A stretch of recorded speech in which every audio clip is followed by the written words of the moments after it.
Cette étude sur la Covid-19, présentée par le chef des travaux Mputu dans le cadre de la défense de son mémoire d'études approfondies, a examiné la sécurité alimentaire des ménages quinois pendant les mesures de restriction dues à cette pandémie, facteurs qui ont influencé l'état de la sécurité alimentaire de quinois en utilisant des données représentatives au niveau des 4 districts de la ville-province de Kinshasa. Partant de son exposé, le chef des travaux Mputu, Keliolongo Viki, a fait savoir au jury l'adoption de stratégies d'adaptation alimentaire a été motivée par le perte d'emploi, la baisse du revenu et l'expérience d'un effet modéré ou sévère de la crise induite par la pandémie. Pendant la Covid-19, les restrictions que le gouvernement a imposées à la population a essayé d'impacter l'alimentation de la population quinoise. Notre problème, notre préoccupation était pourquoi pendant la Covid-19, est-ce que la sécurité alimentaire de la population quinoise était assurée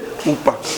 En conclusion, après les données, après les enquêtes, la sécurité alimentaire de la population quinoise pendant la restriction, ce n'était pas assuré. Nous avons proposé un modèle appelé Keliolongo.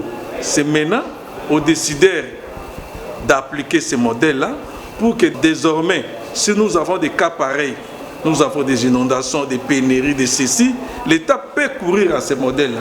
Et même d'autres chercheurs peuvent courir au modèle que nous avons proposé. Après le jeu de questions-réponses entre l'impétrant et le jury, suivi de la délibération à huis clos, le récipiendaire a reçu avec mention la grande distinction à la satisfaction de tous. Signalant que le gouvernement de la République démocratique du Congo et d'autres agences de développement doivent fournir davantage de soutiens ou de subventions aux ménages afin de minimiser les chocs et d'aider au rétablissement de la sécurité alimentaire des ménages pendant et après le Covid-19.